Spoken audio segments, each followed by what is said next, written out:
Ang programang ito ay rated SPG. Striktong patnubay at gabay ng magulang ang kailangan. Maaaring may masiselang tema, lengguwahe, karahasan, sexual, horror o droga na hindi angkop sa mga... Gusto niya, iniimbitahan mo natin kasi. Bakit? Kukulihin niyo ako? Narito na nga ang ating pagkaabangan ngayong Miyerkules sa abot kamay na pangarap.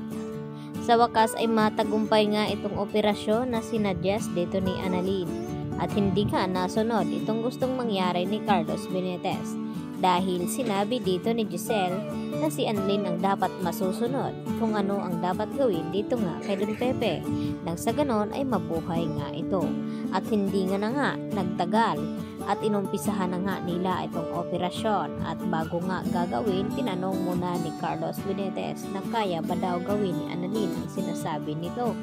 At sinisigundahan naman dito ni Doc Lindon na nakasalalay kay Annalyn ang buhay ng kanyang Lolo Pepe. At dito naman na sinabi ni Annalyn na gagawin nga daw niya ang lahat nang sa ganon ay mabuhay lang at makasama niya itong kanyang lolo upang malaman na rin daw nila kung sino nga ang kumidnap kay Don Pepe at kung sino ang tumulak nito dahil sisiguraduhin nga dito ni Annalyn na pagbabayarin niya kung sino man ang nanakit dito sa kanyang Lolo Pepe. Kaya naman, nang nasa loob na nga sila sa operating room, ay dito naman na nilakasan ni Annalyn ang kanyang loob hanggang saan matagumpay na nairaos nila itong operasyon. At nakalabas sila ng ICU dito naman na sinalubong sila ni Giselle at RJ at tinanong kung kumusta na daw ang kanilang papa. At dito naman na sinabi ni Carlos na matagumpay nga nairaos nila ang operasyon. At natuwa naman itong si Giselle. At dito na sinabi ni Annalyn sa kanila at narinig nila Moira at Zoe na kung sino man daw ang gumawa nito kay Don Pepe ay kinakailangan na managot ito sa batas. At dito naman na sinang-ayunan din ni Giselle ang sinabi ni Annalyn at nakatingin itong si Giselle kay Moira habang sinasabi niya ito na dapat maparusahan kung sino man ang tumulak kay Don Pepe at kung sino man ang kumidnap nito. At hindi naman nagpapatalo itong si Moira at dito hinarap itong si Giselle na kung bakit palagi na lamang daw silang pinagbibintangan kung nagagawa man silang mabuti o masama ay ganun pa rin ang kanilang ginagawa. At hindi na nga mabibrainwash pa ni Moira itong utak ngayon ni Giselle dahil sila pa rin ang suspect ni Giselle at RJ sa nangyayari ngayon kay Don Pepe.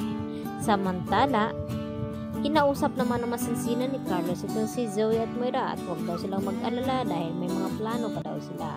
At walang kalam-alam na kinakausap na nga dito ni Annalyn itong kanyang Lolo Pepe. At sa wakas ay wala naman pala itong amnesia at pinisil-pisil pa nga ni Don Pepe itong kamay dito ni Annalyn at sinasabi niya na ang may pakana ng lahat sa nangyari sa kanya ay walang iba kundi itong si Moira at itong si Zoe. Kaya nagulat itong si Moira sa parking area nang naabutan sila ng mga pulis na iniimbitahan ng mga pulis itong si Moira sa station. At dito na sinabi ni Moira na kung bakit daw kinakailangan nila sumama.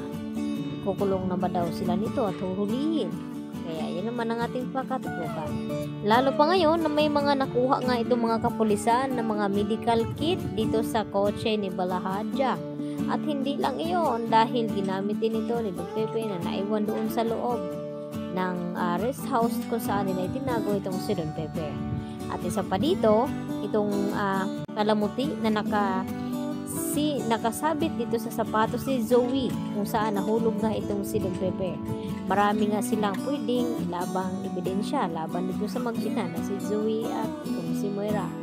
Samantala, hindi naman mapakali itong si Carlos sa kanilang pamamahay at napansin ito ni Lynette dahil nag-iinom na naman ng alak itong si Carlos at sinasabi niya sa kanyang sarili na kung maibabalik lang daw ang dati at maitatama niya ang mali, hindi na sana aabot pa sa ganito na naiipit na nga sila sa sitwasyon lalo na itong kanyang anak na si Zoe at hindi naman daw niya ito pababayaan. Kaya yan naman ang napansin dito ni Lynette habang nag-iisa itong si Carlos. Kaya yan po ang ating pakatutukan bukas kung ano magiging kahinatnan sa mga ebidensyang nakuha ng mga pulis na nakadiin dito kina Moira at Zoe na kung paano nagkaroon ng medical kit doon sa kinukulungan ni Don Pepe. Yan lang po at marami pong salamat sa inyong panonood.